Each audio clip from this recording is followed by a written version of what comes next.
when last year I spent more money on spilled liquor in bars from one side of this world to the other than you made.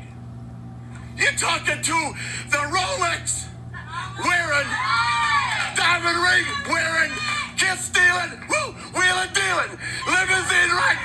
Welcome to G-Sportz, man. Free agency frenzy. Crazy stuff going on around the NBA right now. Crazy stuff, man. I want to start off by talking about the Los Angeles Lakers. You know, a lot of Laker fans thought they were going to get one of these big names. Ain't happen. I got one word for y'all. Shambles. Y'all ain't shambles. Marc Gasol didn't even want to meet with y'all.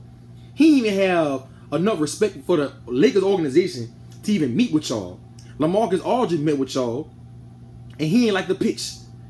I told y'all about letting Kobe sit in on these meetings.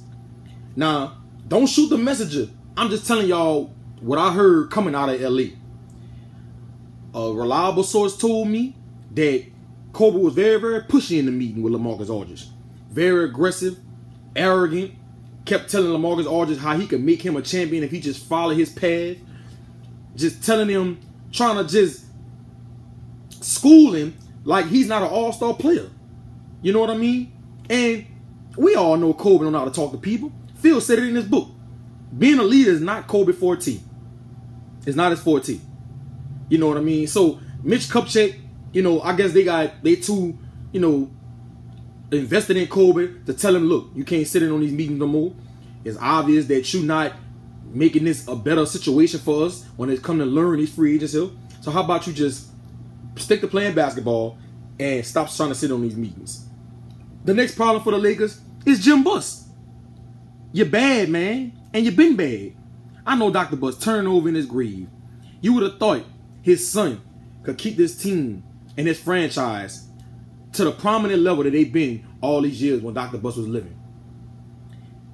I know one thing that's Jim Buss' problem. He doesn't have a relationship with his players, man.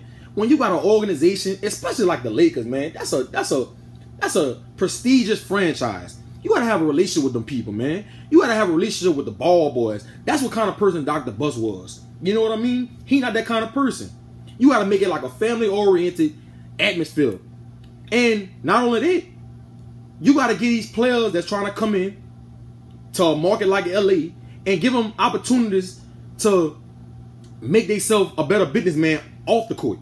That was one thing they said LaMarcus Aldridge had a problem with. They say Jim Buss and Mitch Kupchak didn't really have too much to say about his off the court, you know, capabilities of making himself more money outside of the Lakers organization.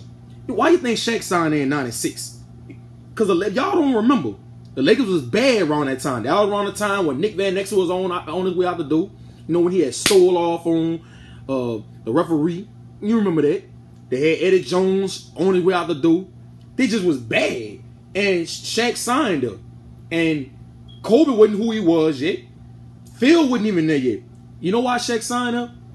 Because of Dr. Buss. Dr. Buss sold him in the meetings. Dr. Buss let him know, look, come here. We got rings from the past. We could make this into a big-time franchise, and we could wear rings in the future if you sign here, and I'm going to put the players around you. But not only that, I'm going to make you money off the court. I'm going to put you in a position to make money off the court and be a businessman. And that's why Shaq signed with the Lakers. That's why. Jim Buss, you got to get back to doing it. Stop letting Kobe in your meetings. Stop letting him in. You're bad. And like I said before, I'm ready for y'all to be relevant again, man. It's not fun when the Lakers sad like this, man. Y'all gonna be competing for the first pick for the next 2 or 3 years. Because y'all can't get a soul to sign up. And D'Angelo Russell, he's a great player and all, but he's not that type of player to just turn a whole franchise around in his rookie year like that. It ain't gonna happen. I mean, you only got LeBrons and the Kevin Durant's that do stuff like that. And they come around one every 10 years. But y'all let me know what y'all think the Lakers gonna do. Y'all think the Lakers gonna stay bad? Stay sad? Or y'all think they gonna get out of this rut and get back to that prestigious franchise that we always known them to be? Let me know what y'all think, man. I guess GMs and owners around the NBA just don't value a dollar no more. They can't be. What the hell is going on in free agency? Chris Middleton Signed for $70 million. Y'all probably don't even know who that is. I guarantee you, the average person that watch basketball don't know who the hell that is. This dude got $70 million from the Bucks. Mind-boggling, bro. Mind-boggling. Draymond Green got $85 million. Now look, I know what some people are gonna say about this, and I'm waiting for y'all to debate me on this. I don't give a damn what y'all see. Draymond Green ain't worth $85 million. I'm sorry. And know what I was hoping? I was hoping he signed with another team. Then y'all really see how good he is. That's when y'all see. But as long as he on the Warriors, he could fly under the radar like that and make little plays here and there and have y'all mind going. Don't be a prisoner of the moment. He not worth $85 million. How the hell is Steph Curry the 6th highest paid players on the Warriors team? Man, that's a disgrace. Come on, man. I know Curry already got money. He got, you know, money from his daddy and stuff like that from back in the day and all that. But man, right is right and wrong is wrong. And I'm gonna call it like it is. Draymond Green not worth $85 million.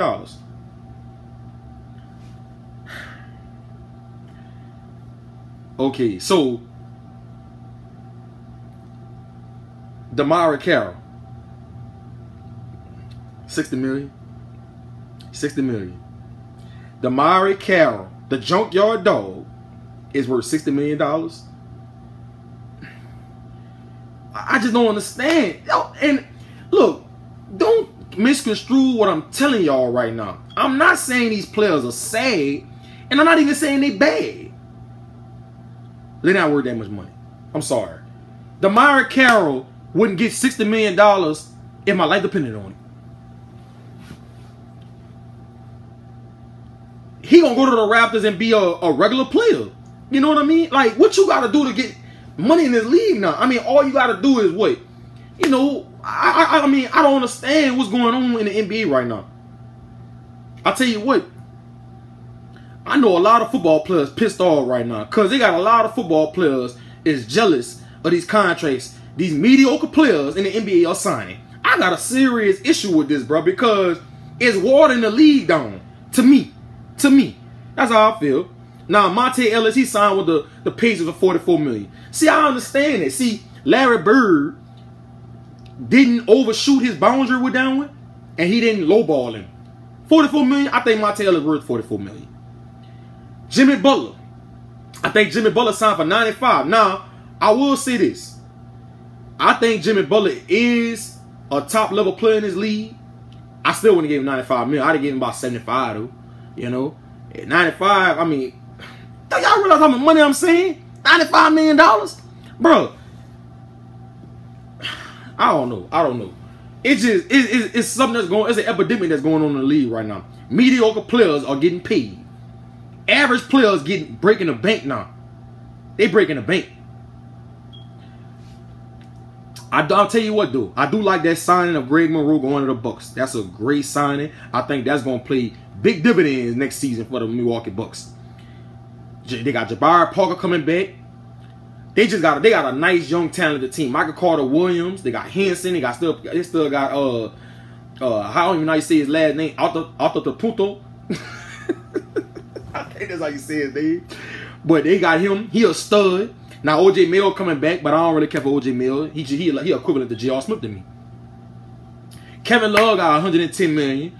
I ain't gonna say I disagree with him getting a max deal. I don't know if I'd have gave him $110 million. I'd have probably gave him like about 85.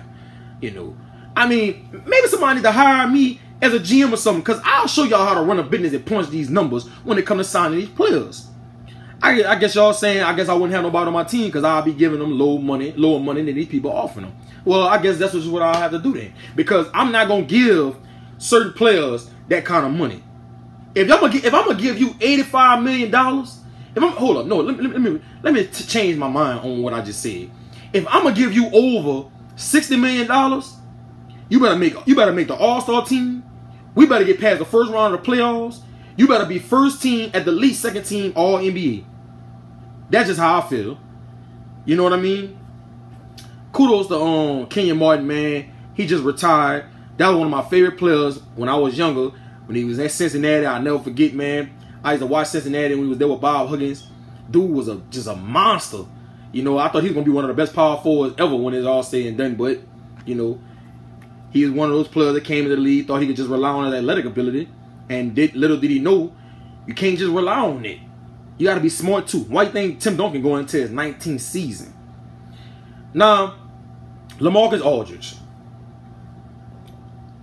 you in a situation where you could get paid a whole lot, or you could get paid a good bit and be on a contender. I heard the Spurs is on the top of his list. The Suns that moved up. But what I don't understand is, why not go back to Portland? That's what I don't understand. I'll go back to Portland. Damian Lillard locked up for 6 more years. So you know you got a Robin on side you for the next 6 years.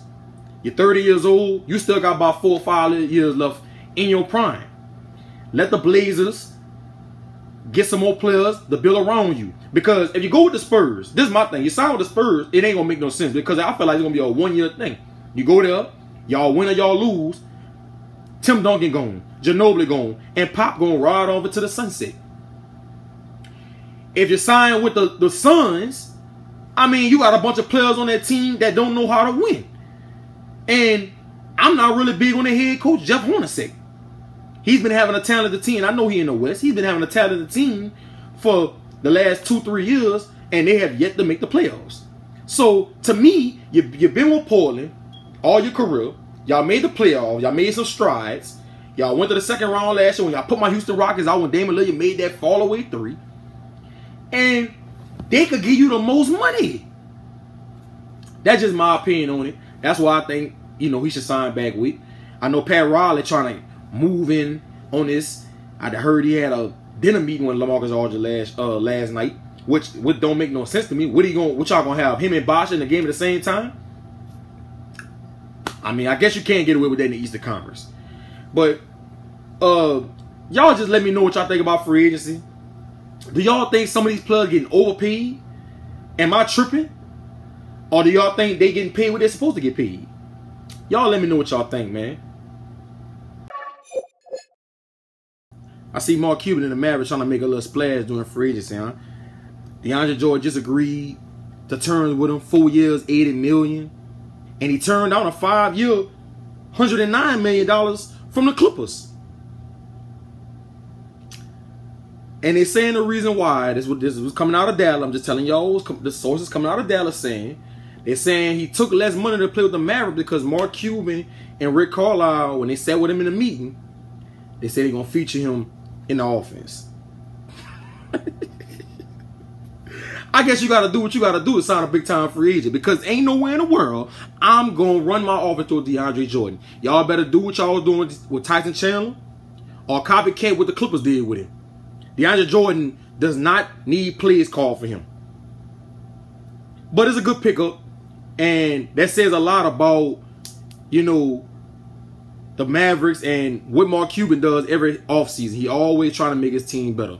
So I guess if you got to lie and say you're going to run your offense through him, honestly, I think they probably going to start off trying to run their offense through him at the beginning of the season. But when it come down to them big games, ain't nowhere in the world they going to run their offense through DeAndre Jordan. And they just got Wesley Matthews to sign 4 years, $57 million, which I like that pickup. Wesley Matthews is one of those glue guys that you always want on your team. Now, I don't think he's worth $57 million, but that was a good pickup. Y'all tell me what y'all think.